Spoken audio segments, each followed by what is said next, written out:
My name is Jim Townsend, and I have the honor of being the state. Can you guys hear me? Yeah. I have the honor of being state representative for the 26th district, which is Royal Oak and Madison Heights. Yay. So thank you for being here.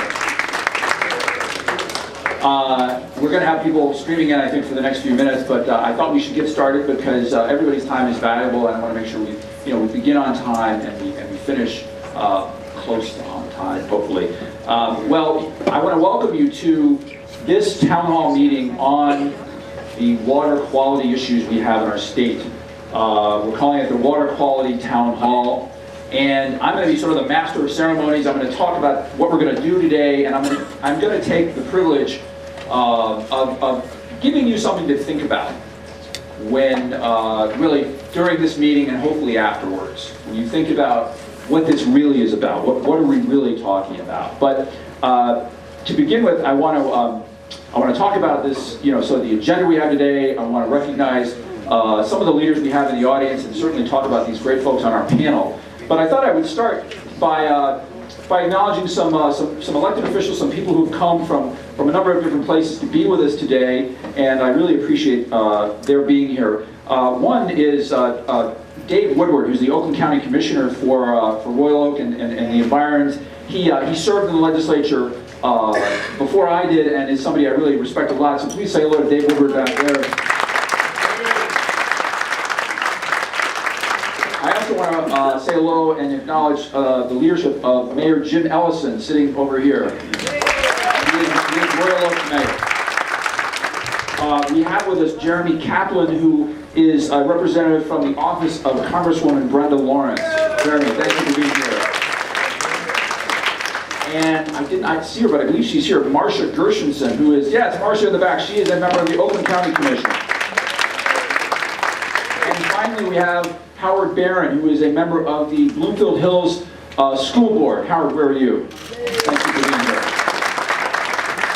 Now, what we're going to do today is we're going to talk about the water quality issue we have in our state. And obviously, the point of departure for all of this is the tragedy that has happened in the city of Flint. And we're going to hear from experts who can tell you how this happened, why it happened, and what we need to do about it. Both in the short run, the immediate emergency that is going on right now, as well as the longer run.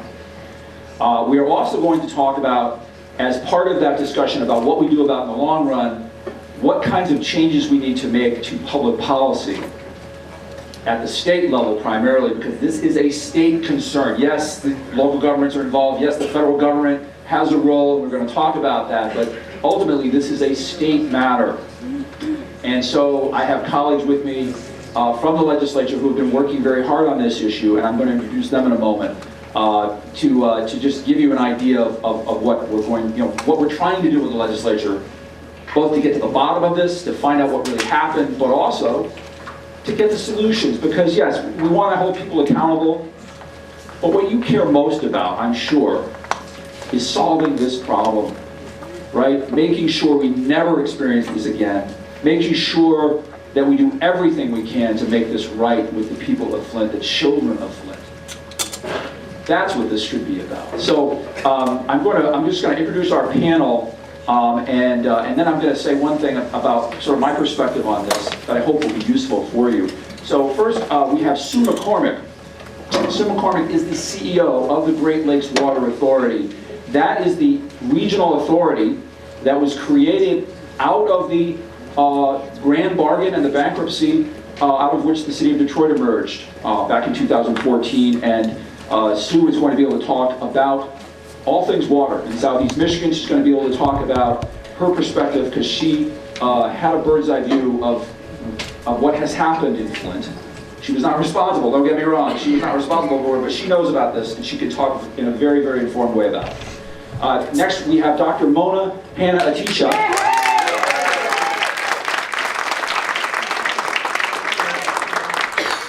Dr. Mona, as she is called, is a Royal Oak, is a graduate of Royal Oak Kimball High School. Grew up in Royal Oak, and so we're very, very lucky and honored to have her here.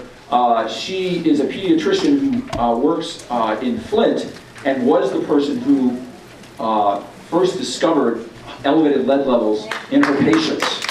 When the children of Flint, and she has been the voice, truth-telling about this issue, and she has a wealth of knowledge and can answer questions and talk about how this happened and what we need to be concerned about. What does the medical science say about this? And really, there's so much more she can add to the conversation. And finally, we have Jim Nash. Jim is the Water Resources Commissioner for Oakland County.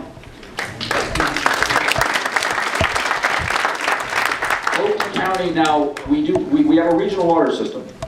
But water, is not a simple thing. It seems simple, but the delivery of water is something that involves cooperation between levels of government. That is the system we have. We have a federal system. We have a system whereby levels of government need to cooperate with each other, and Oakland County cooperates both with local governments as well as with the Regional Water Authority and with the City of Detroit and with the state and federal governments in terms of making sure the water is safe, conducting testing in some communities. So he can talk about what Oakland County does to make sure our water is safe, and he can answer many questions about how we can make sure this sort of thing never happens in Oakland County. And then I want to recognize my three colleagues who have been working on this issue. They didn't just come to this issue yesterday. They've really been working on a package of bills to try to improve water quality, to try to safeguard water quality, and make sure we invest properly in water quality. And I'm just going to go in order. We have Robert Wittenberg, who is from the 27th District, represents 6 communities. Sorry, 7. Those communities, I can't list them all. He will do that. Yes. But they include, Ferndale and Pleasant Ridge, Hazel Park. I'm going to leave one out, so I'm not going to go to all of them. But we're very honored to have Robert here. We have our next. So we have Robert Wittenberg. We have Jeremy Moss. Thank you. State Representative for District. Yes, I was going to call him Jeremy Marley. Excuse me. We have a city commissioner named Jeremy Marley. Jeremy Moss is the state rep for Southfield and Lakewood Village and Beverly Hills, Big Farms, and Franklin. You see, just let them say it, right? And he's worked very hard on these issues as well, and is part of a group that's introducing legislation to really address this issue. And we have Christine Greig, who is the representative from Farmington and Farmington Hills. She's also worked very hard on this. So before I turn it over to our panel of experts to talk about this issue, I did want to say something about, I wanted to offer you a way of thinking about this that I find useful. And, at bottom, we need, this is complicated stuff, but when it comes to, frankly, this is political. We're not here to talk about partisan politics, but we know this is political. We know that at the end of the day, we have to help people understand what this is really about.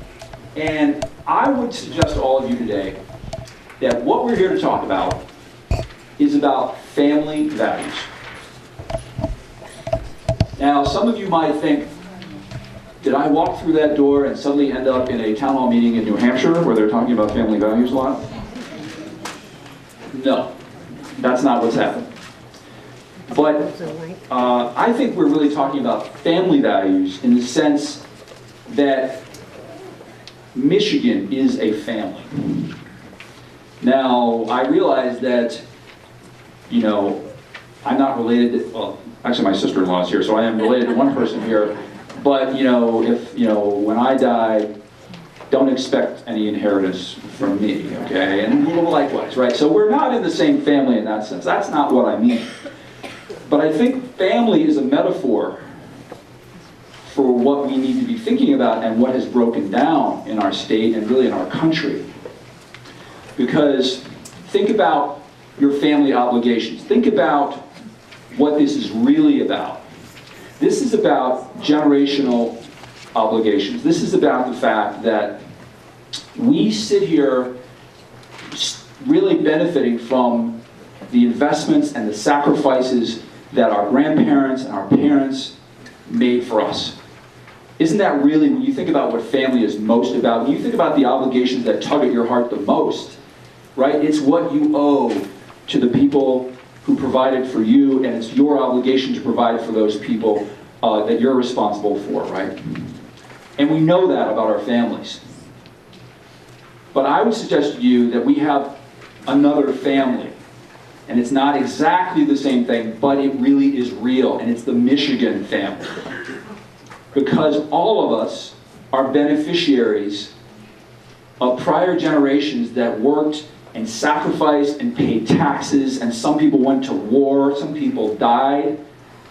And we hear people talk about that, but they only talk about it on Memorial Day, right? Or Veterans Day. And that's really important, but you know what? Every day we owe an obligation to the people who benefited us, who paid those taxes, who invested in that infrastructure, and we owe an obligation to the people that are coming after us to maintain that infrastructure, to keep paying those taxes, to keep doing those things. That has not been going on in our state. We have had too many people who've been offering us a free lunch, who've been saying that it's okay to cut taxes for a lot of people, to cut taxes for corporations, because you don't need to worry about it. This is what happens when that mindset takes over.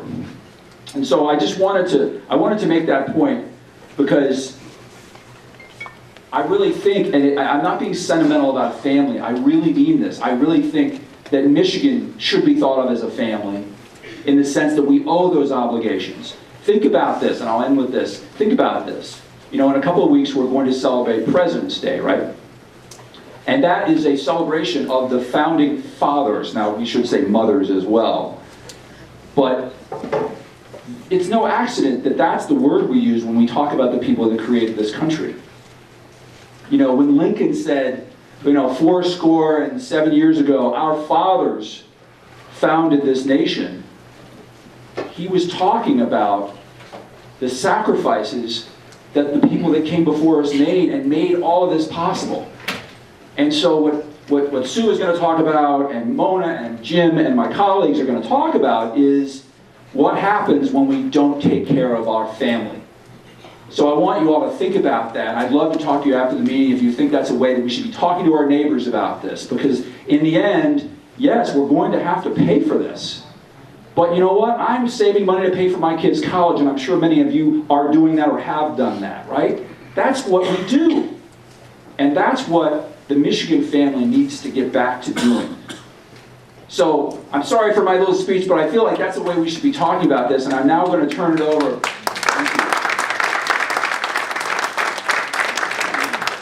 And I believe, Sue, you're going to go first.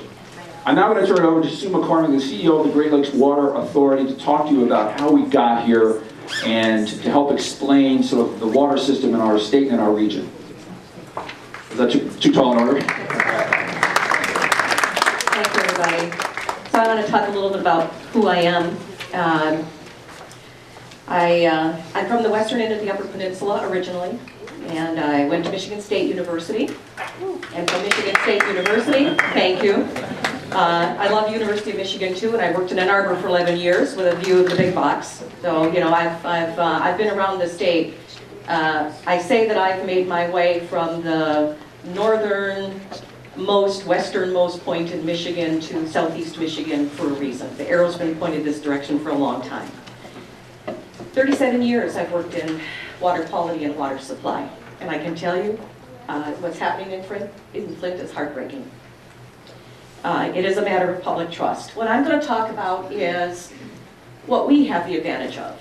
What we have the advantage of is a very large water system that has reliably served Southeast Michigan for over 150 years and has a very bright future with more local governance control than we've ever had before. I'm going to talk about what happened with DWSA and then Great Lakes Water Authority water service to the city of Flint. I'm going to talk a little bit about the Safe Drinking Water Act and the lead and copper rule, and then give you my summary and conclusions, and we'll have questions at the end. I don't know how many people really understand how extensive the water supply system is in Southeast Michigan. This is over 711 miles of pipeline in what we call the regional system. We serve 126 local communities, over 7 counties. So is that a surprise to anybody in the room? It is a surprise, isn't it? You wouldn't think of this. But there's 5 very large water treatment plants, some in the Detroit area, some as far as Port Huron. What's GLA stand for? Great Lakes Water Authority. Great Lakes Water Authority. And this system, again, 5 water treatment plants, large water treatment plants, Great Lakes water sources. And it was the system that the city of Detroit developed in service to these communities and now is under the governance structure that includes representation from the 3 major counties, Oakland, Wayne, and Macomb, representation from the city of Detroit, and representation that's appointed by the governor's office to represent those that aren't within those 3 counties. But it's a very extensive system.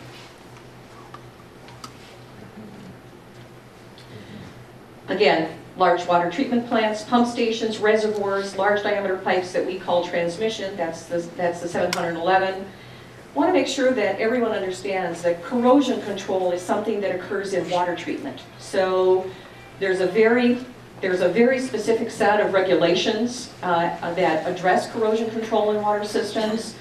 The DWSA back in the early 90s did measures to first assess what the levels of corrosivity were in the water that we were getting from the Great Lakes.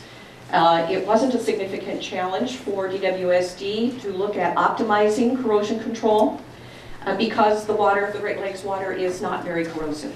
So that was implemented several decades ago in compliance with the state and federal regulations, and there's been demonstrated success since then. Many of our communities don't measure lead at all in their systems. Again, if you understand what the regional system does, our customers are customer communities. So we don't serve residents directly, we don't serve businesses directly. We have these large pipelines that interconnect with communities at a handful of metered connection points. Maybe 2 or 3, maybe a few more. But those local systems are then under the jurisdiction of their local governments. So what does Great Lakes Water Authority do? So the first thing we do is assure that the water quality that's produced at those 5 water treatment plants meets all of the federal regulations, and we monitor that all the way through the point of connection with our customer communities. And what do? We look at source water monitoring, so we understand what's going on in the raw water that comes into our plants. We look at plant tap monitoring, which is at the end of the treatment process, what goes into those transmission mains. And then we monitor throughout the transmission mains to make sure that the quality of the water is retained as it moves through the pipes. We provide sampling and analysis to customer communities upon request. Some have us do this in their local systems for them because we have very extensive laboratories, and some of our customer communities will send their samples to the Great Lakes Water Authority laboratories. Others will analyze it themselves or may have an arrangement with a private laboratory. And that's entirely at their discretion. So what do our communities do? These are the communities that you receive local service from, whom you have a customer service relationship. Their responsibilities are to distribute that drinking water to their customers and residents. So there's more pipelines at the local level. Your hydrants that provide fire service are at the local level. Your local community may or may not have storage, but they have your direct service relationship. And so each of those customer communities also has a responsibility for water service within their distribution system.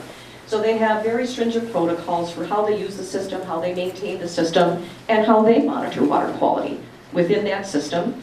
And for lead and copper, they monitor at the local taps. Right? And so that's what we're hearing about in Flint, is what's happening at the individual taps in homes.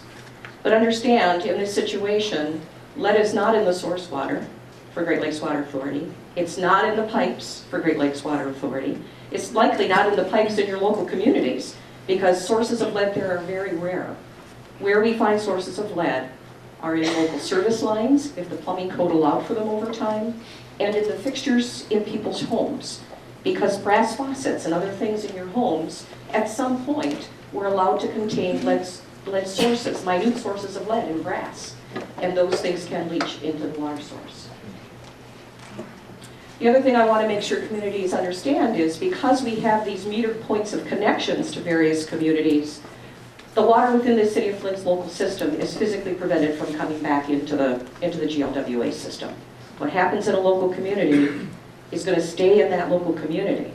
And again, what's happening in individual homes in Flint are really specific to those individual homes. That's not going back into the water system in Flint either. And that's why we see such variance, right? Some samples that are very high in lead and some that are not, because it's very particular to that premise, what we call the premise piping. So what happened with regional water system service in the city of Flint? Flint began taking water service from DWSA back in 1965.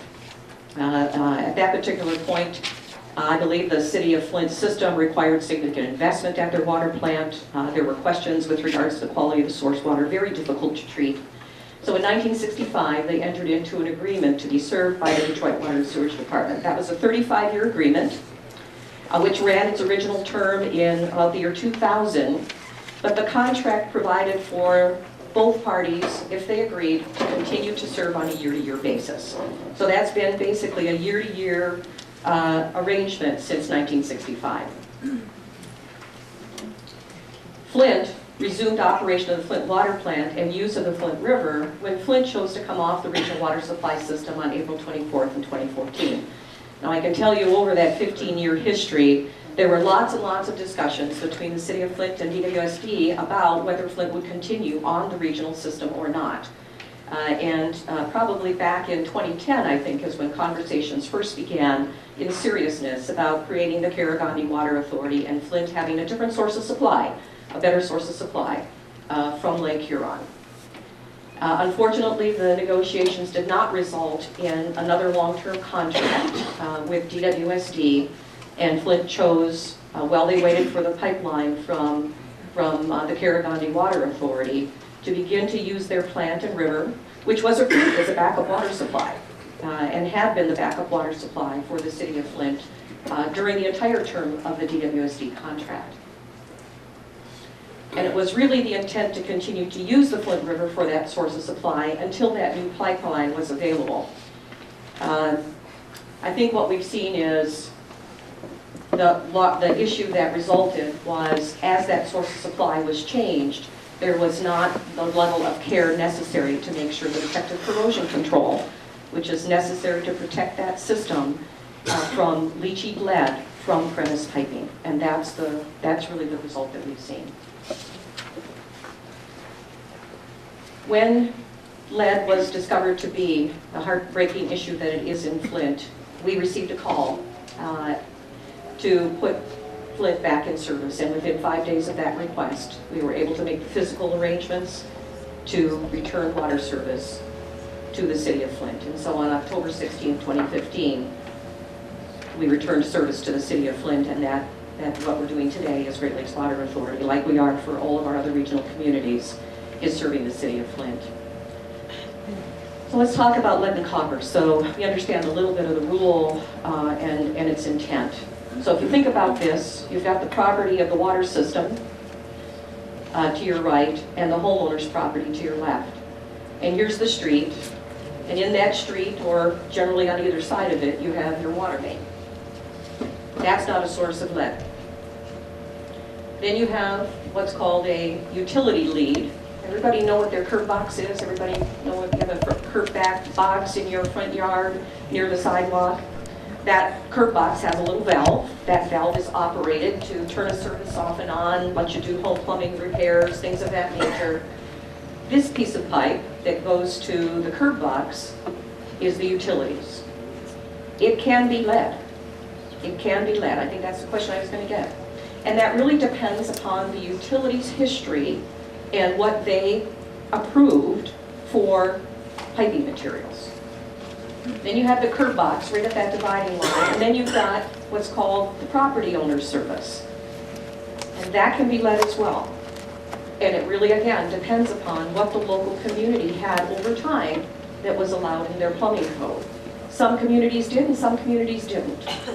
But communities who did, probably in the mid-40s or earlier, that would be the highest likelihood that you might have lead. But that's not where your exposure ends. That's not where public exposure ends. You also have the home. And in the home, you have plumbing, right? And you have fixtures. Well, guess what? Over time, as you looked at the specifications for different types of materials like brass, minute traces of lead were allowed to be in grass. It was considered just a minor impurity. And so that can be a source as well. So this is a societal problem that we have, in that these plumbing materials, through no ill intent of anyone, but improved and more informed by the science we have today than we had 70 years ago, 75 years ago, or more. We know more now. Just like we knew more when we took leaded gasoline off. Just like we knew more when we took leaded paint out. Okay? But we have lead sources in the water system. So if you think about what the lead and copper rule does, and I took this right from the EPA's website, this is really different in the water system than it is for nearly everything else that we monitor. So the Safe Drinking Water Act is a very extensive act. It regulates over 100 different kinds of potential contaminants in drinking water. For well over 80 of those, there are specific contaminants that we monitor for, and there's maximum contaminant levels, and water treatment addresses all of that. For others that are unregulated, we monitor to see if they exist, and if they exist, then you address them individually in your community. But what's unique about lead and copper is because there's all these materials that are outside of the control of the water supply. They're on private property, and they're in homes, and they're sort of ubiquitous, right? And these materials, the federal regulation looks at this as a treatment technique, and what it requires utilities to do is take that water, which frankly in society we call it a universal solvent, right? You put sugar in water and you stir it, it dissolves. You put salt in water, it dissolves. Water dissolves things it comes in contact with. It's a universal solvent. And so the treatment technique is to make that water as less corrosive as we can, to control its corrosivity, make it passive. And one of the things that happens when you do that is you deposit a very fine coating, calcium carbonate coating on the inside of the pipes, which sort of insulates or separates the ability of that water to come in contact with those materials. We monitor a variety of things to make sure that that corrosion control is as optimized as it can be in order to make sure that that amount of leaching is minimized. And it's measured, again, it's called a treatment technique, there's a scientific way of measuring to make sure that you're demonstrating optimum corrosion control. That action level of 15 parts per billion at your 90th percentile tells you whether or not EPA will consider you optimized. Lead and copper, primarily through the plumbing materials. Again, there's a lot of information here if you go to the EPA website. What does the copper do? So copper, too, is a material that's used in plumbing. The standard for copper is much higher than lead. Does it also have bad stuff in it? Well, no, copper itself, if you think about it, copper itself in enough concentration would be toxic, right? It would be toxic. And so there is a standard for copper. Most communities don't have an issue with copper. But understand, even copper, years ago when it was installed with solder, and the solder contained lead, right? And so, again, through proper corrosion control treatment, you would prevent that from leaching, but it is possible as well. But What about the plastic? I'm going to ask you to hold questions just out of respect for timing for Yeah, folks. we're gonna have an extensive Q&A after the three experts go. We're gonna have a lot We'll of pass out Q&A. cards, so if in the middle of the presentation you have a question, we'll collect the cards and make sure it's asked after the presentation. I understand, I really do.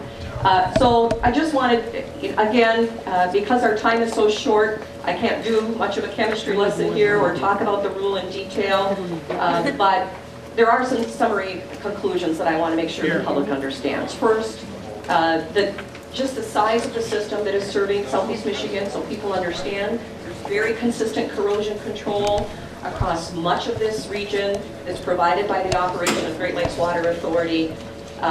We have been up and running since January 1st, but we have the continuity and the heritage of 150 years of successful operation of the regional system. And many decades of corrosion control optimization in place. And again, customer communities are going to be responsible for water quality and monitoring within their own local system, so we don't have all that data, but what we do know is that the local systems have not reported. Those that have been in continuous service with DWSA and Great Lakes Water Authority have not reported lead issues. And perhaps Mr. Nash will speak to some of that in some of the local systems that he's familiar with.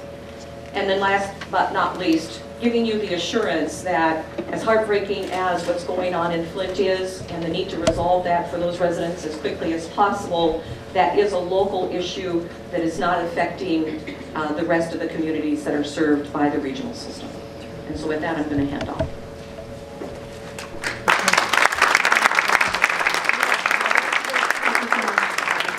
I don't have slides, but my name is Hanna-Attisha, pediatrician at Hurley Children's Hospital.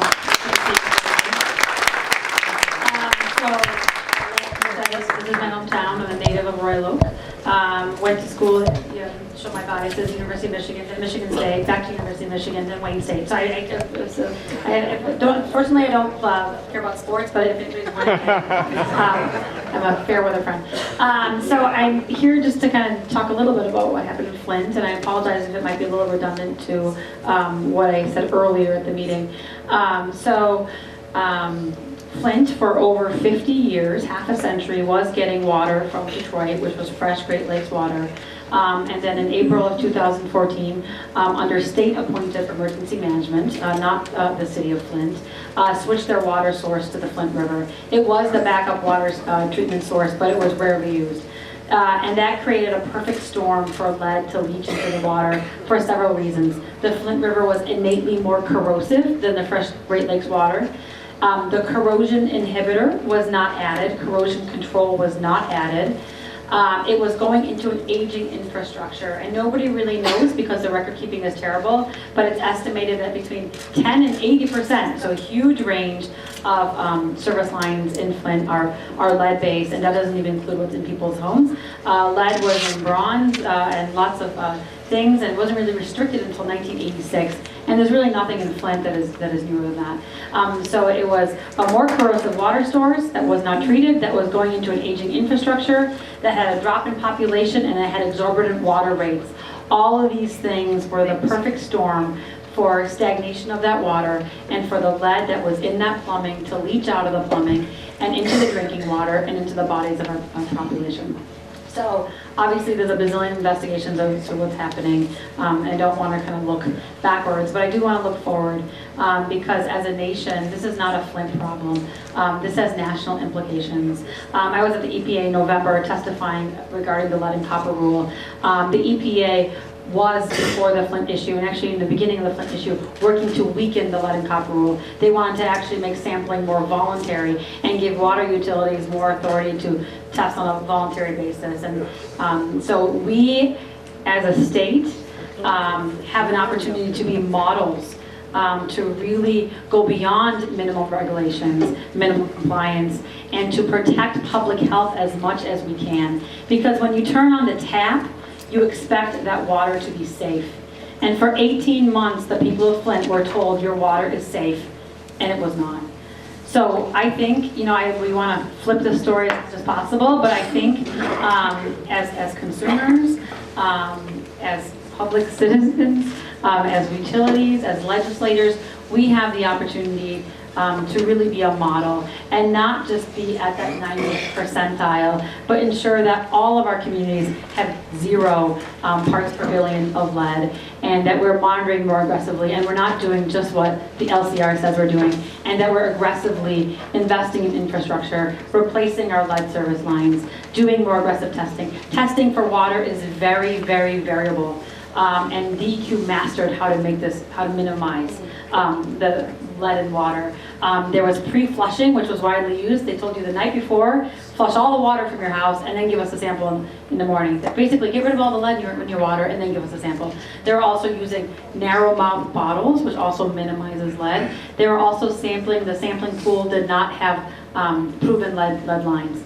So there's a lot of things that we can do throughout many of our communities to ensure that we are sampling where we need to be sampling, that we're sampling the right way, that we are not gaming the system, because there are some loopholes in the lead and copper rule. Hopefully it will get tightened, which they are now looking at doing. So we have, as a community, need to be keeping everybody accountable and to ensure that these safeguards are in place, because there's lessons learned. There was a similar lead and water disaster in Washington, D.C. about 10 years ago. So really, Flint never should have happened, but we've had lead and water disasters kind of throughout our country. Many people hypothesize that the fall of the Roman Empire was because of lead plumbing. So we need to be learning from our mistakes, being more proactive, tightening regulations, and investing in our infrastructure. That's pretty much all I want to say right now.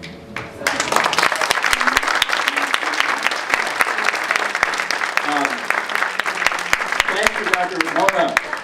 Before I just go to Jim Nash, I did a poor job of actually introducing one thing, and that is what we'd like to do. I know many of you have questions, but because we only have one mic and we want this to move as quickly as possible, we're going to ask people to write your questions down, and then we'll read them from here so that we can quickly get the mic back to the people to answer the questions. I really want to thank the people here at the Royal Oak Senior Center for providing this wonderful facility. I think we should all give a round of applause.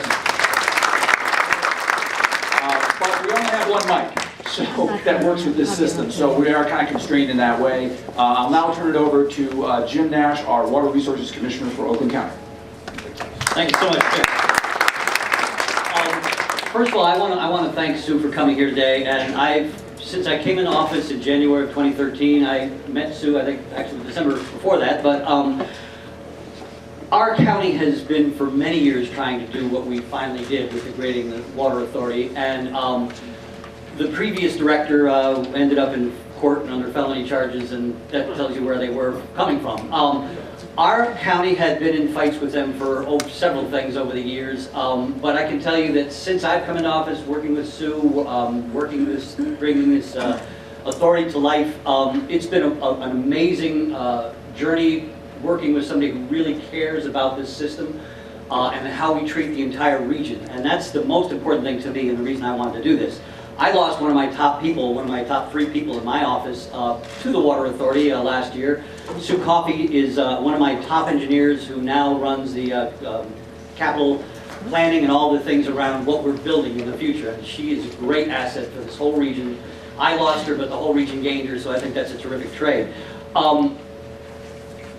When we looking at the Flint situation, you have to realize that before they took off our water and went onto the river, they didn't have these issues. They didn't have the problems with the corrosion because they were getting the same water we were, which was treated for that. When they decided to do this, any water supply engineer would have said, what about corrosion control? I mean, that would have been the first question that would have been raised. What do we do about corrosion? Knowing that we're taking it out of a river, which is less pure water than when taking it out of the ground or out of the lake. So they had to have realized that. Somebody had to have, somewhere in the chain of command, said, we got to do this. And then somebody had to say, don't worry about it. Because anybody, no, but this is what we got to uncover. The FBI is now into this investigation. The EPA has been investigating for over a month now. So hopefully we'll get to the answers. We've got to have some answers. Somebody had to say, don't worry about it. That was the critical decision that got us where we are today. Looking at our water supply, my office operates the systems in 8 communities in Oakland County. My community next door in Farmington Hills, a little ways over in Farmington Hills, is operated by my system for almost 40 years now. So we've been operating the system a significant amount of time. We do the testing under the lead and copper rule. I have some literature here that I'll pass out to folks. They could look at it. I only have a few copies. These are the reports that anybody that operates the system has to do according to the lead and copper rule. It's called the Consumer Confidence Report. If you look at these, you're going to notice that some of these don't, these don't have lead even listed. By the law, if it's not detected in the system, you don't have to list it. I'm going to change that. People want to know what's in their system. If they see lead missing, it doesn't, you don't want to have unanswered questions because that can lead all kinds of made up stuff in your mind. So if we're, we have to recognize that this is all tested. We test at taps. In the system, they test when it leaves their water treatment plants. It's tested when it comes out of the pipes, when it comes into the communities.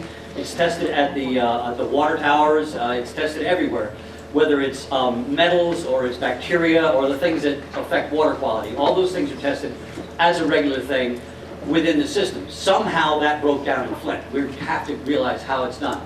It doesn't break down here in Oakland County, Wayne County, and the systems that are served by our water resource, by our new authority. It's not. It's tested regularly, and it's always been kept track of. We report on it constantly. Your quality is really good in this system. The system problems aren't in quality, it's in the age of the infrastructure and the fixing that needs to be done. In Pontiac is fairly representative of the same kind of issues in Flint. It's a very old community. The communities, parts of the community that are the oldest are the ones that are most affected by these issues. We're in the process right now in Pontiac. We took it over the fall of 2014. We took over the system from United Water.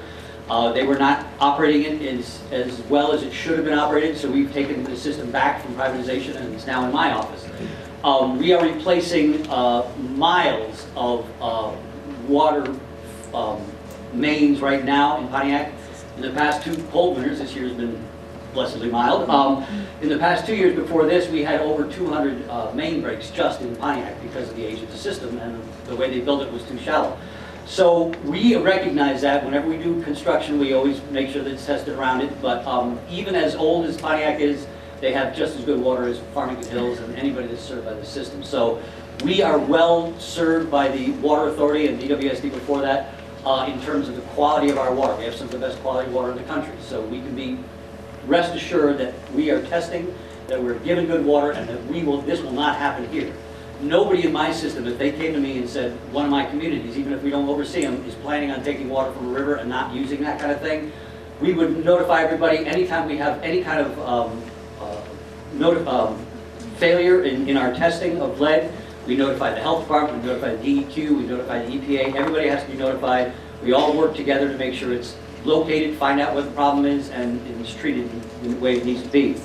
I'll tell you that one of the biggest problems we've had, and it really started back in the late 80s, the federal government pretty much quit working infrastructure. It's pretty much, over the years, abandoned their grant programs to communities and to states. We used to get significant amount of money, especially around stormwater and wastewater from the federal government. That's all dried up. Now it's all up into the ratepayers to pay for these things. The ratepayers in some of these communities, Flint, Pontiac, they just don't have the wherewithal to pay for these systems. That's where we have to find the problems and correct them, but we have to find it in a way that's affordable to the communities. A lot of communities are getting hit with ever higher bills. This year we're being able to hold the water system is holding its bills down to around 4%, which is what they promised, and we're being able to do it. But that means that local communities have, whatever they have to do, have to come up with the money to supply their infrastructure needs within their communities. As Sue said, when the water is delivered at the edge of the community on that meter, boom, it's become the responsibility of the local communities. That's where it rests in the long term. I operate 8 systems, as I mentioned. So while we operate the systems under contract with the communities are the ones that set the policy and do the organization and pay for everything. So that's what we're responsible to. We operate in an extremely efficient and effective way, I think, in my office, and I can credit my predecessors for that, because this office has been well known as an exemplary operation for long before I came here. So I am blessed with an amazing crew of folks who have the respect of the DEQ and the EPA, and all our local communities and our region. So we work together well regionally. I would say long term, we have to do what we need to do to get these lead systems out over time. The lead and copper rule says that when you test once it's recovered, you have to make sure if the areas that aren't recovered, they do need to be remediated in homes if necessary. But again, this is generally the responsibility of the homeowners, and in poorer, lower income communities, they just don't have the money for that either. So we're having to find ways to do that. They've come to attention now with the state finally of Flint, and they're sending they're sending money there to do these things. But there's places all over the state that we need to be doing these things, and not just Flint. Our older communities, again, are more likely to have these kind of facilities within their homes and businesses of lead or brass that has lead in it. So that's what we have to address first. The newer the community, the newer the systems, the less likely are to be affected by that. You might have heard that Bill Ballinger, who wrote a political thing, was fired from his job because he went out there and said, I don't have any problem with my water, I can drink my water, I don't have any problem at all. So there's a big overblown issue. Well, that's because he lives in a newer neighborhood, where the pipes are newer. He lives in a newer house, where the pipes are all have lead in them. So that, to him, that makes sense. But to the people who live in the older parts of town that have these facilities, to them, that's something that's just, well, you know, it's nice for you, but what about us? So it makes sense that the reaction was the way it was to that statement, and to me, and I've heard many other statements to that effect, trying to shift blame to other people. But again, as I said, somebody had to raise the issue that if you're switching to a river, you got to have corrosion control. And somewhere in that chain of command, somebody said, don't worry about it. And from there on, somebody were covering up for that because, again, it was just really, yesterday that the governor knew about the Legionnaires' disease 9 months before anything else came out about it. So something happened here, and we have to investigate that. I'm sorry, I lost my microphone here. So we have to investigate that, and that, right now, to me, the forensic investigation is the most important thing. We got to find out what happened here. And recognizing that this is not just a Flint issue, statewide, we need help to lower income communities, to older communities, to make sure that they get this system they need to improve this over time. And in the meantime, the treatment we're giving to their water hopefully will start to really kick in and we'll see less levels of lead. Although some of these places we're actually 3,500 per... 4,000 last week. 4,000 per... We're at our best water quality since the water switch happened, maybe 4,000 parts per billion. And then it was in a children's national hospital. So these kind of things, that equipment has to be replaced. There's no level of corrosion control that will probably do that. So that's the next step we have to do, is investigate this and find out where these problem places are and go in and start doing that. It's going to be expensive. It's definitely going to be expensive, but this is what we have to do long term for our folks. To me, this is sustainability. Sustainability is the idea that you have to look more than just what your decision is today. You have to look 10, 20 years in advance to see what effect your decisions are going to have in the future. The American Indians had the 7 generations. You know, that's a little straight for us, but 20 or 30 years, if we decide what we're going to do, we have to make sure that what we do today is not going to have a negative effect 20 years down the road. So that's all I wanted to say, and we have questions. Okay, so what you just heard really, I think, reinforces this idea that we are one Michigan, we are one family, and just because it's, you know, expedient for some people in some part of the state, you know, not to pay enough in taxes in order to sustain this system we all inherited, that isn't good enough. We've got to, you know, think differently about our state. Now we're going to turn to Q&A and hear from you, hear your questions, and get them answered. We're going to, just hold on one second, we're going to, my colleagues, Jeremy Moss and Robert Wittenberg are going to be managing this process. So I'm going to turn the mic over to them. You guys are going to read the questions and then pass the mic to the person who can answer the question. We'll get to that. We'll get in a moment. Don't trust these people that won't let us answer or ask our own questions. All right, our representatives here are selling us out for a buck. Okay, they can't. Sir, I can promise you I'm going to read the questions that are listed here. Make the law to save our health. The rest of us want to hear what he has to say. If we can have everyone's attention, we'll go through these questions. I will read them as they are listed here. 489 puts a weed store next to every bar in Royal. My name is Robert Wittenberg. I'm the state rep from the 27th district, and thank you. Representing Berkeley, Huntington Woods, Oak Park, Ferndale, Pleasant Ridge, Hazel Park, and Royal Oak Township. Those are the 7 communities. So first I just want to say tons of questions here, a lot of great questions here. We are a little short on time, so we're going to get through as many as we can, but I encourage you, if your questions go unanswered, to reach out to us. All of our information, for all of us that are here, our information is here. Please reach out to us. We also, if you put your information on here, we will do our best to follow up with you as soon as possible. So just know that. So I'm going to go through these. Some of these, the questions could be grouped together, and I'll try to get, again, to all of them. So with the first question, coming from Mike Rapinski here in Royal Oak, will water filters alone reduce the lead levels enough to solve the problem in the short term until the pipes can be replaced? And I don't know who wants to. Yeah, Dr. Brown. I become a water expert, but I'll defer to these guys. So the filters, which are NSF 53 lead clearing filters that are in the community in Flint right now, are certified to clear about 99.9% of the lead. They have an upper limit of 150 parts per billion. And many of the samples that have recently been taken exceed that. And once again, the action level for the EPA is 15 parts per billion. So even in the last couple of weeks, we've had numbers in the thousands. However, the EPA is on the ground, and they've been retesting those filters in the homes that have those thousands, and they are still clearing it to below the action level. And in other research done by Dr. Edwards and others who know this work, even at levels, one woman in Flint, Leanne Walters, her house had a level of 13,000 parts per billion, which way exceeds toxic levels of lead, and the filters that are NSF 53 certified still cleared those on the lead.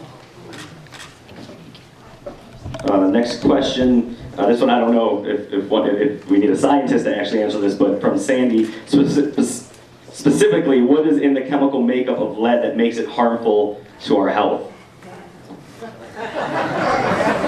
So it's not known completely, but lead is a neurotoxin. So it affects your nervous system, and it actually does something called epigenetics. So it's where your environment impacts your genetics. It methylates your DNA. So, and it's something that can be passed on to generations. So it goes into your nervous system and impacts your cognition, your behavior, and it has kind of these life-altering impacts. It also impacts almost every single organ system, your immune system, your cardiac system, causes anemia.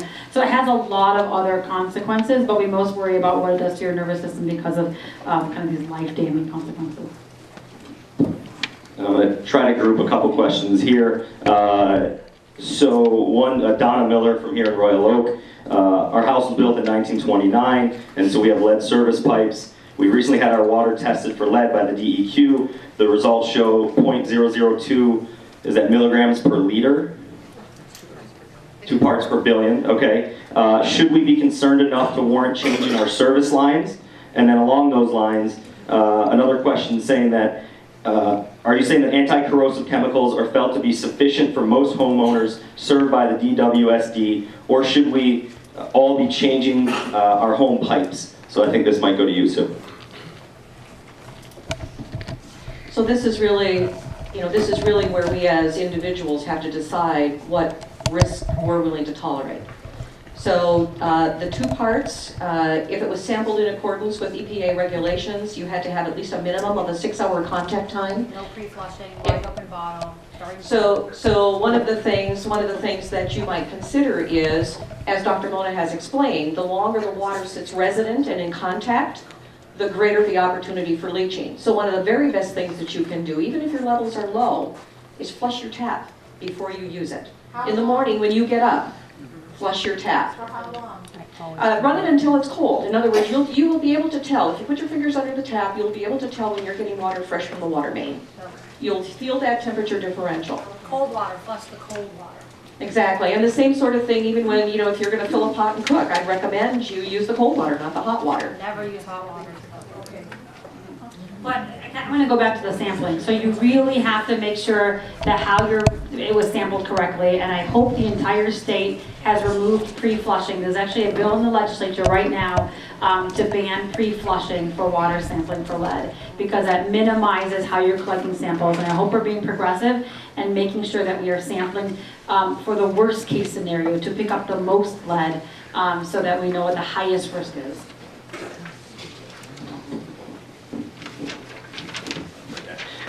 When Flint lead supply lines are replaced, what materials is used for the new supply lines? And along the lines, who do we call for home hardware inspection? This is Jim Nash.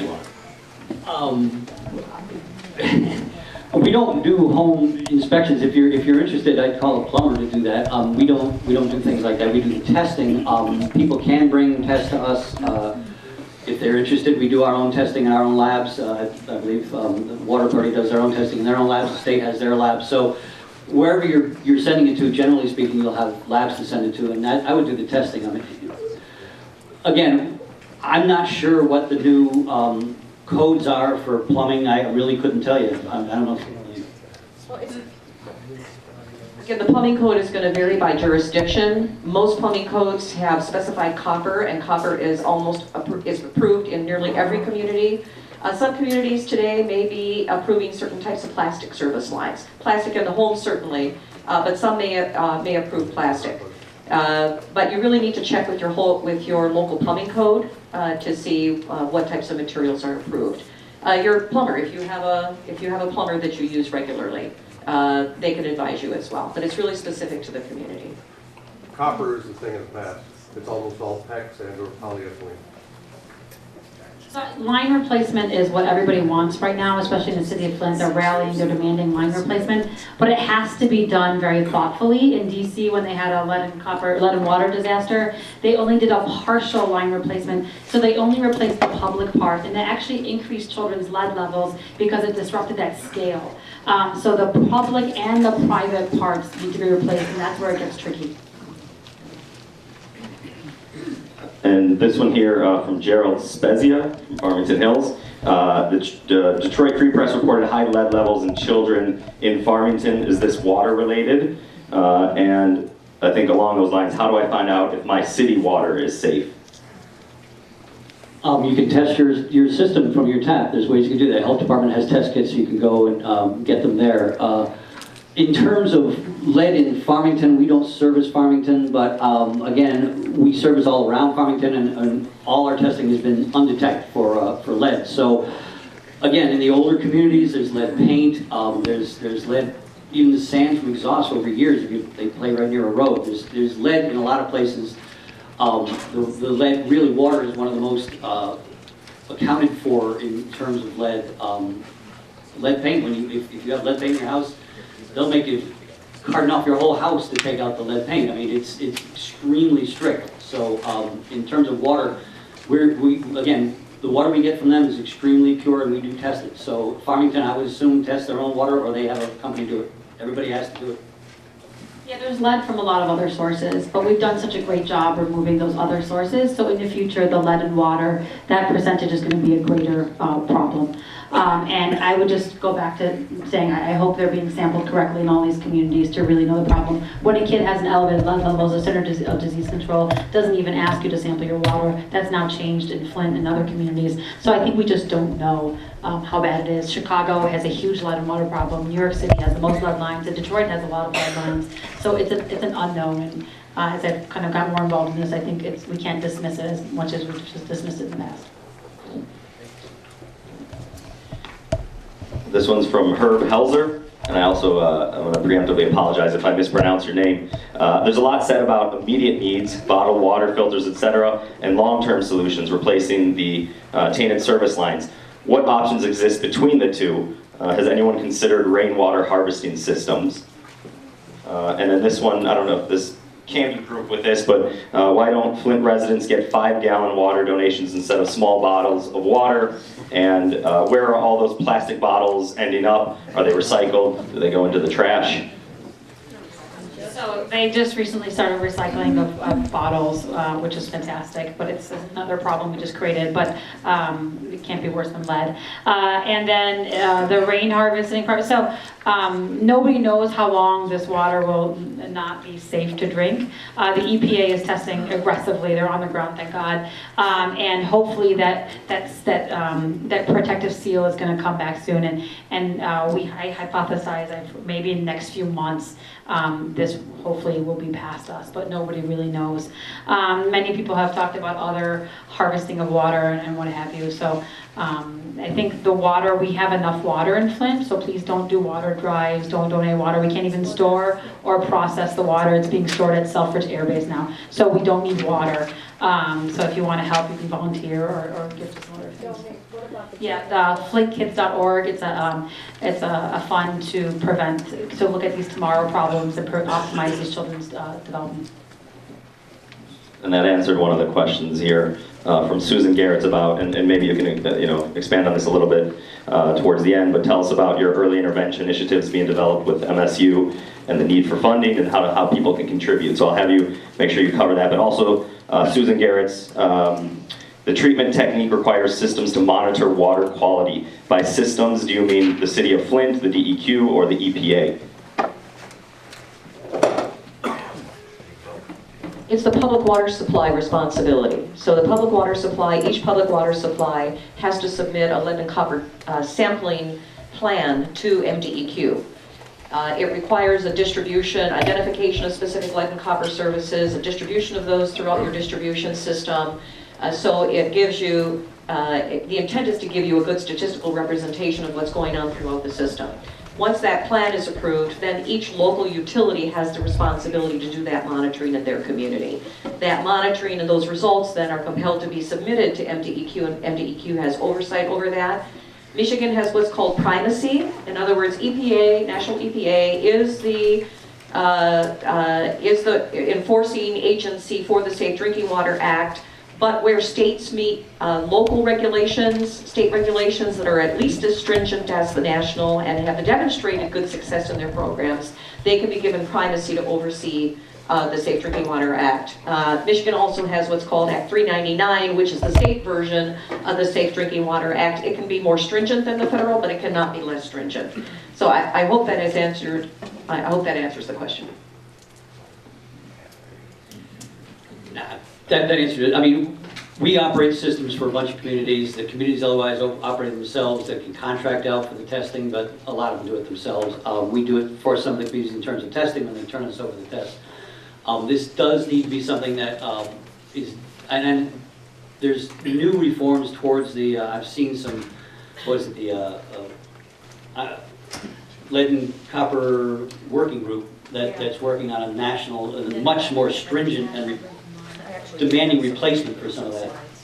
So there's movement back in the right direction. I understand there was movement to deregulate, but again, regulation, we're the operators, DEQ is the regulators, and the EPA is the regulator of the regulators, so to keep them in line. If you ask your average community, and I think you could ask your mayor here, historically, has DEQ been known for being too light or too aggressive? They're going to tell you too aggressive. That's why, to me, this seems so out of place that they just let things happen without aggressively pursuing it, because that's been my experience, is they're not going to let anything slide by, at least the people we report to. And that's what makes it so unusual to me in terms of an operator, that they were allowed to do things that I can't imagine any community in this county being allowed to do. Grouping a couple questions together here. From Sue Fabian and James DeBerg. What is the effect on businesses, restaurants, and hospitals in Flint?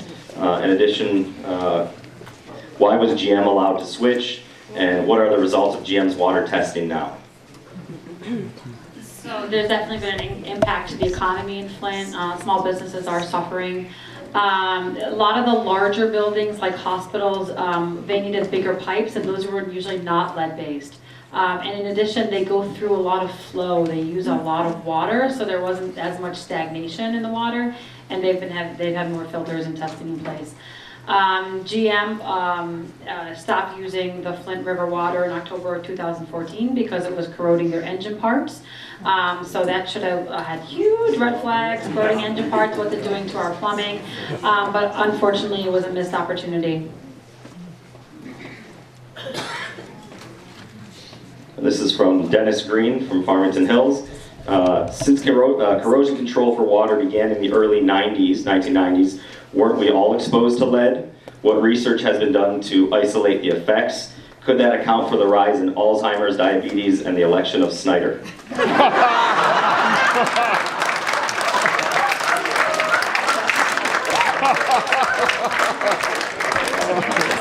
Where's Dennis?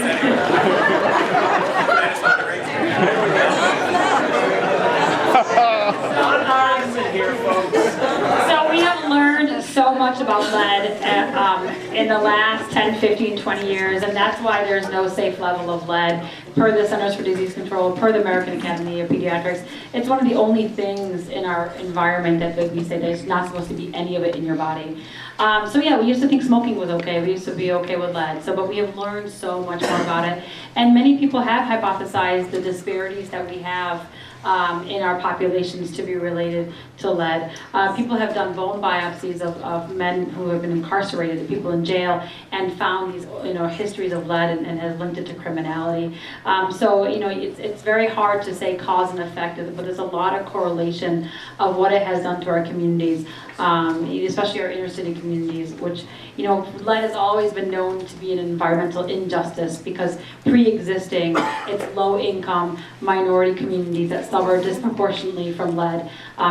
People call it environmental racism because these people have lack of control of where they live, so their housing stock has more lead, let's say in older homes, and because of pre-existing poor nutrition. And in Flint, we already had that pre-existing disparity before this water thing happened. Our kids had higher lead levels, and after this water situation, that disparity significantly widened.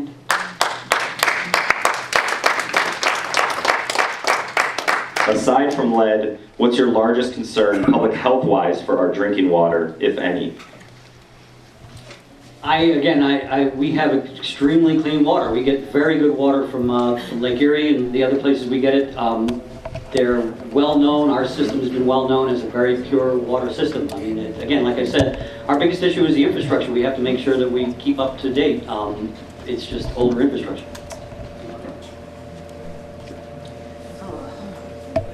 So one of the things that the Safe Drinking Water Act does is it continues to look at what things in water haven't we thought about? What things in our environment haven't we thought about? And we propose, EPA proposes contaminants of concern for monitoring. Who knows what we'll see?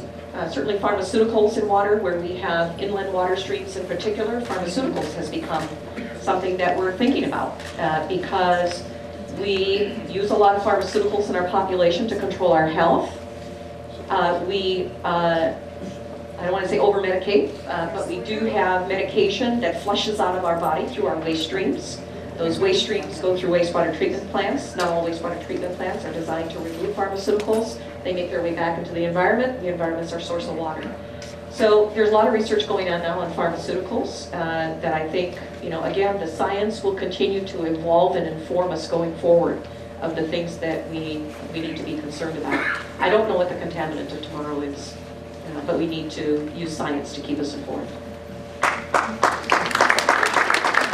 I'd just like to, there is one more thing that I think we need to worry about in terms of our overall system, and that's Great Lakes algae. Toledo can tell you, they ran into that already. So as stormwater is a major consideration in federal and state government in the Great Lakes, hopefully we're starting to come to grips with that, but again, we get our water from the lakes or from the rivers, so I mean that's important that we make sure that we're not letting things into the rivers that we shouldn't. I just wanted to mention that I went to another conference on water, and it was between Canada and the United States, and there's a big conference, and I forgot the exact name of it, perhaps you know that, and they do a whole big thing on water qualities of the Great Lakes, and sometimes it's in Detroit and sometimes it's in Canada. Do you know the name of that? International Joint Commission? Probably, yeah. And they have reports and all kinds of things about invasive species and all kinds of things. So that's an interesting thing if you'd like to attend that at some point in time. Thank you. And this one is from Chris Hartwig from here in Royal Oak. This is the former host, MTV host. No? Okay. All right. I don't know who. How many water intakes are there and where are they? Our largest water intake is in Port Huron, off of Lake Huron. We also have an intake into the Detroit River. Now understand the Detroit River is unique from all of the inland rivers that we have in Michigan because it's part of the Great Lakes Waterway. So very good quality, quality that approximates lake water.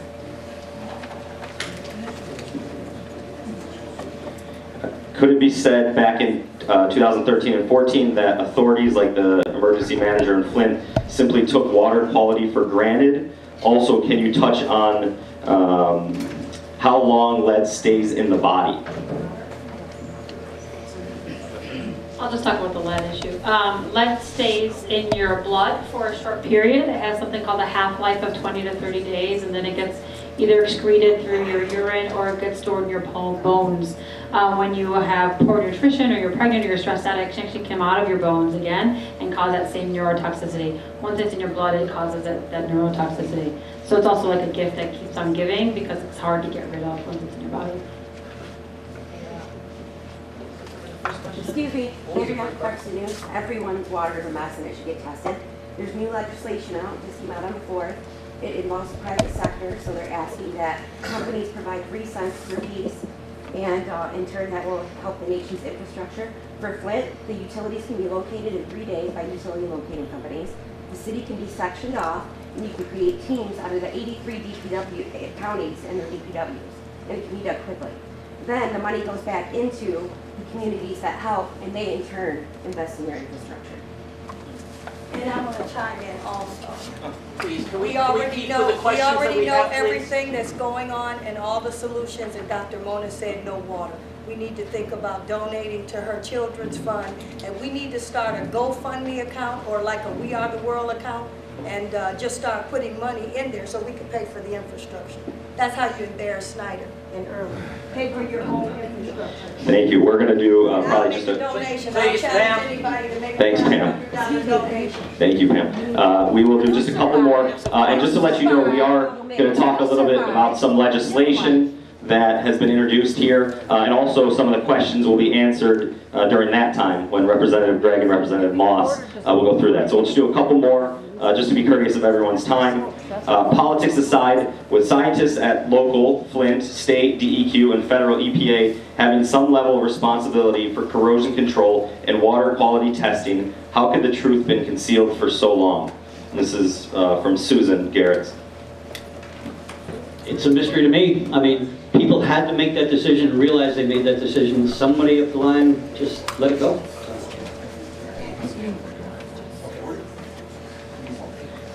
We'll do one more, and this is from Carla Meyer. Dr. Mona, they will make a movie about this.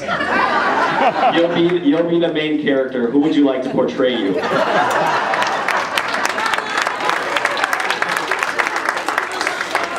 Okay.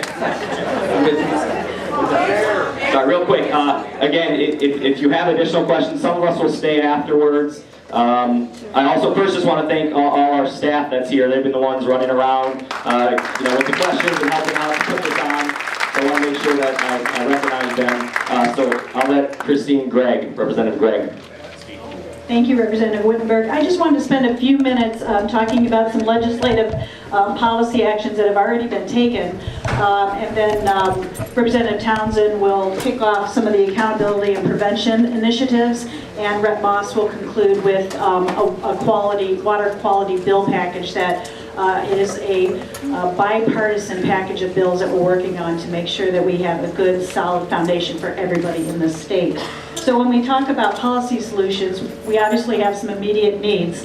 Water bill forgiveness. The Senate just passed out $30 million appropriation yesterday, or Thursday, specifically for paying water bills.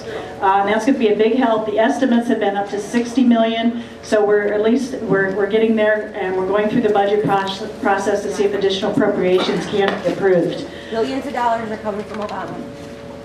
And then we also have a lot of action on the federal level. Senators Stabenow and Peters are working with the Senate on the energy bill to tack on some additional appropriations. $400 million was for, it was a $600 million package in total, and it broke up between $400 and $200 for different water bills and also infrastructure. The $400 million, the caveat was it needed to be matching funds. So that's where we can start working on a partnership between state and federal. Obviously on the healthcare, we've talked a lot about that. One of the things that one of our colleagues in the Senate is working on is trying to get the Women, Infants, and Children program expanded so that it generally cuts off at age 5, but we want to expand it to age 10 to get additional services for kids in need. And obviously we have can you back up one slide, please? I don't know if I hit everything. Public education, we're going to keep going on, and the healthy foods options. That is the Women, Infants, and Children program that we need to work on. We want to make sure that the word gets out that kids need to have diets rich in calcium, vitamin C, and iron. Things you can do through healthy nutrition options. Okay, and then we have medium-term needs as well, and this is where a lot of the lead pipe replacement is going to happen. So we're looking at legislation for that. Mostly it's an appropriation process, and that's where we have to have a coordinated response that Dr. Mona referred to earlier. Again, continuing education And then we'll continually have healthcare. We can't forget about this. This is an ongoing issue, and we have to make sure that we have processes in place to make sure we're continually monitoring the health of these kids. And remember, the Ecology Center out of Ann Arbor did a study 2 years ago, and this isn't just a Flint issue. That's why it's so important what we do here is going to impact communities throughout the state. We have high blood levels in Muskegon, in Highland Park, in Saginaw, in Grand Rapids. This is and across the country, right? So we can be a model for our processes, short-term and medium-term, and of course, long-term, in the businesses. The U.S. Small Business Administration just approved low-interest loans for businesses in Flint. So we've got some more coordination between state and local to help our businesses as well. Yep, a lot of it comes down to money.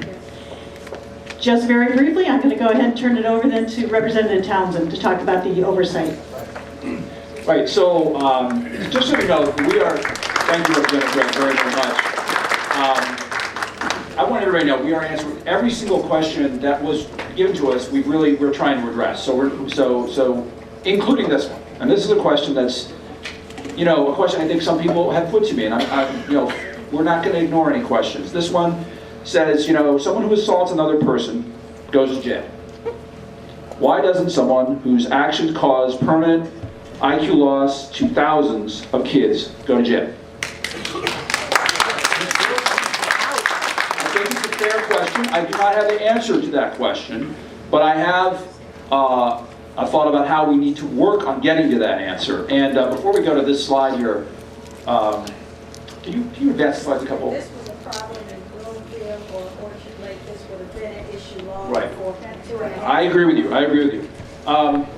The way we get to the bottom of this, and I'm not saying there is only one way, but there is one thing we absolutely have to do, and that is have the legislature investigate what happened. Because the legislature, along with the governor, created this mess. The legislature passed the legislation to create the emergency manager law over the objections of a lot of people, including Voters. the voters, Yeah. and many of us up here. Now, the emergency manager law was approved, and an emergency manager was installed in the city of Flint, and they went through 5 emergency managers in 5 years. Now, if you were on the board of directors of a corporation or a nonprofit organization that was cycling through a new leader every year, you'd probably have a meeting, right, to look into what was going on. There were no meetings. The legislature did not have a single oversight hearing, did not conduct any investigation. What we have done in the legislature is completely abdicate our responsibility as an independent branch of government. We do not work for Governor Snyder. That's not our role. So what I'm trying to do with my colleagues is leverage a resource we have at Wayne State. Senator Carl Levin was the nation's premier example of how you do oversight and investigation during his career in the U.S. Senate. He's created a thing called the Levin Center. And I've been in negotiations with the Speaker to get them to agree to have the Levin Center come up and show us how to do a bipartisan investigation, how to get to the bottom of this, and then get started with it. And I really think that's something we must do. And if it leads in a direction that says that some people need to go to jail, then they need to go to jail.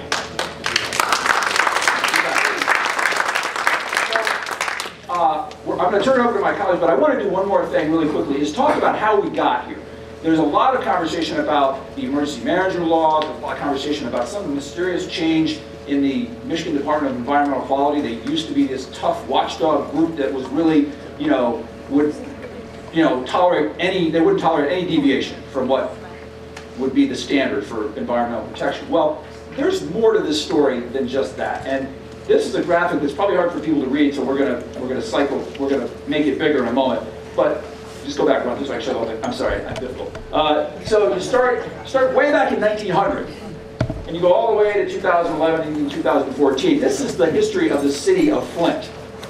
And we all know the story, so I'm not going to go through all the details, but we all remember that, way back in 1908, General Motors essentially built itself in the city of Flint, right? And Flint blossomed as a community. We all know the story of this, peaks and valleys with the city of Flint, its population. Very similar story in Detroit. So we don't need to go into those details. But something else happened in Flint. A number of other things happened in Flint that we should not forget, and those things include the fact that while Flint was going through a period of losing industry, plants were closing beginning really in the 70s and certainly in 86, some major plant closings where a lot of business was disappeared from Flint for lots of reasons that we're not going to get into.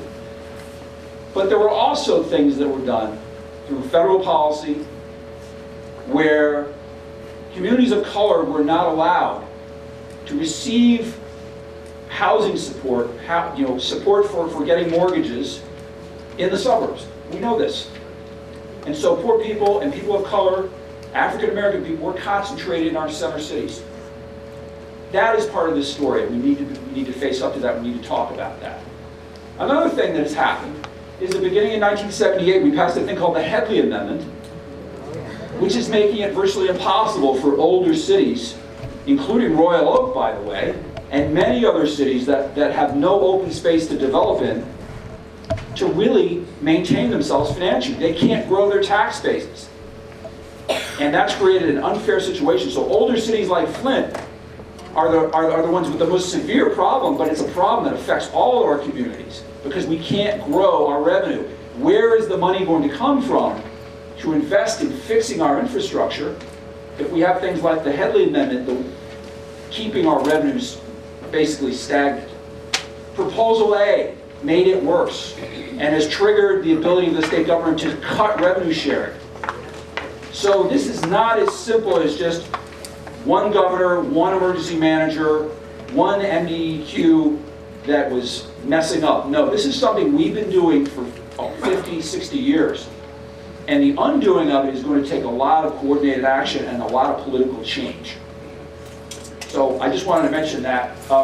You could just slide through these, if you could advance. So this is what I'm talking about. So lastly, we hope we'll have these oversight hearings. What any of you can do is to call the Speaker of the House. His name is Kevin Cotter.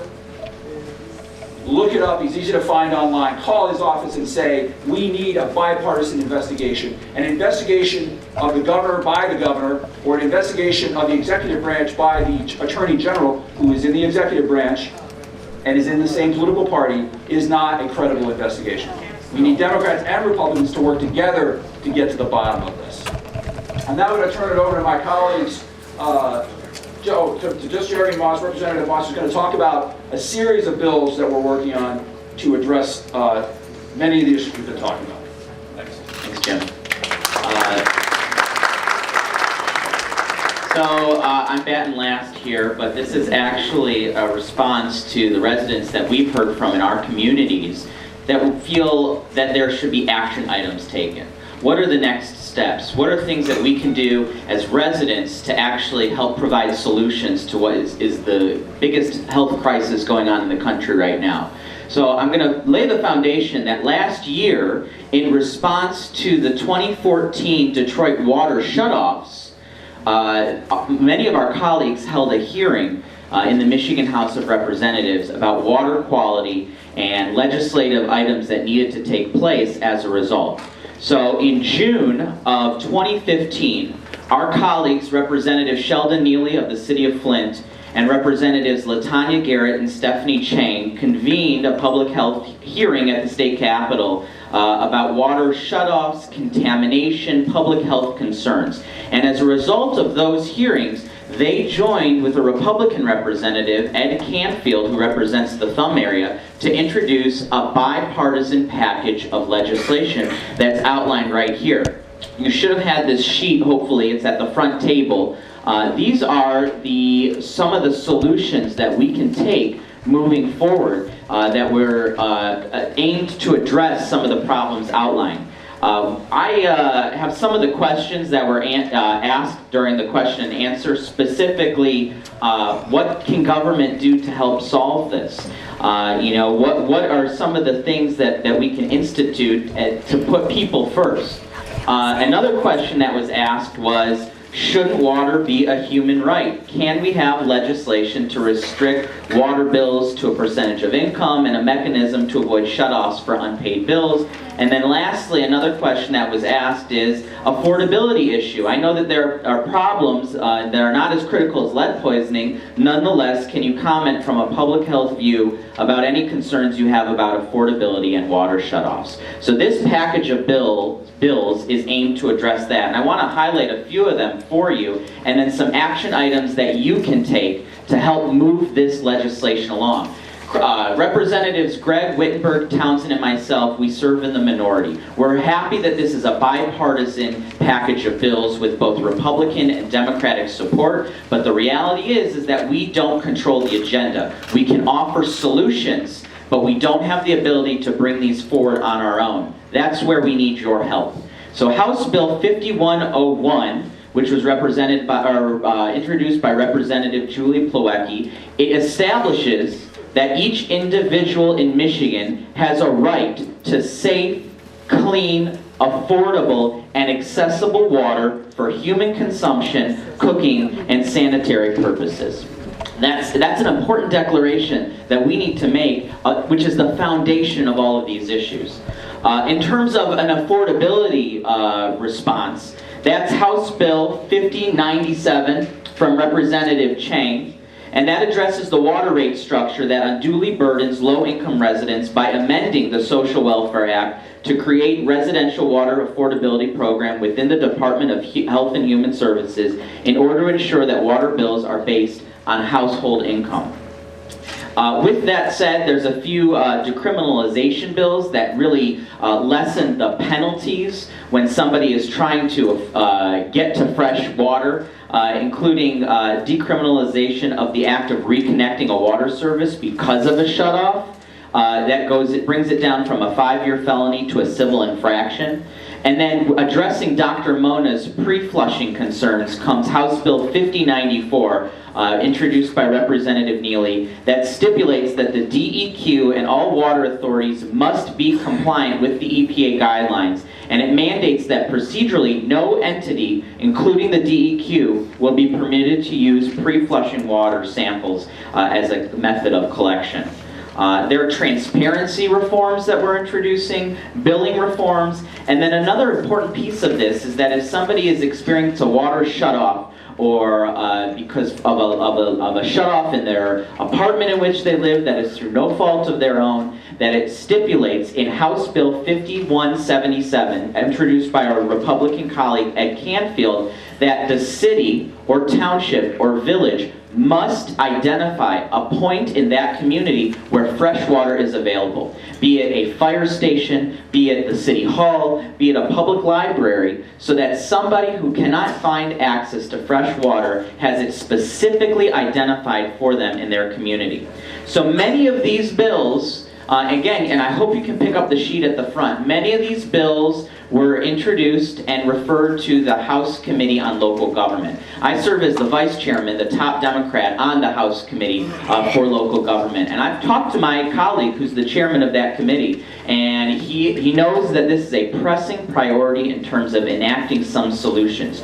We need your help. If you can contact the committee chairman, Lee Chatfield, to express your personal concerns about moving this legislation forward. His name is Lee Chatfield. He's the Republican representative who chairs the House Committee on Local Government. And I think we need to all collectively say together, this bipartisan package of bills is part of the solution moving forward. So we wanted to give you some action items and some of the things that we as House Democrats have been pushing as priorities, along with some of our Republican colleagues, and we've been pushing for this long before the heightened sensitivity around the Flint water issue. These were introduced last summer. So we wanted to provide this information for you, and I'm going to turn it over to Representative Townsend to help close us out. Thank you very much.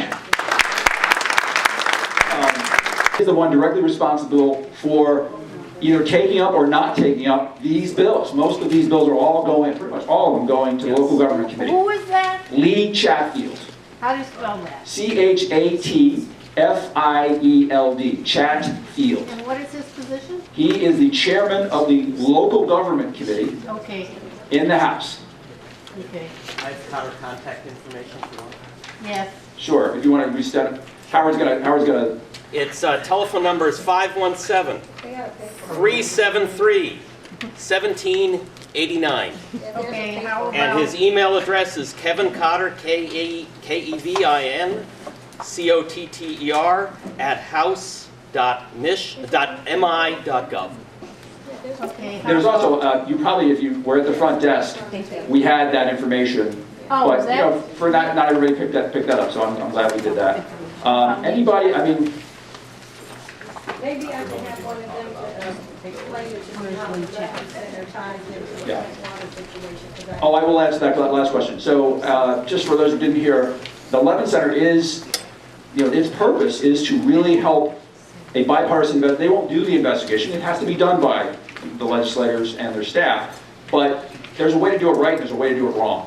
And recently, when the legislature has done investigations, well, they don't do very many of them, it's been very partisan and very incomplete. And this issue, you know, deserves every ounce of effort we can put into getting to the bottom of it quickly, holding people accountable for what they've done or not done, and then finding solutions. That's what the legislature should be doing. And I know, just speaking for my colleagues here, I know we're all committed to that.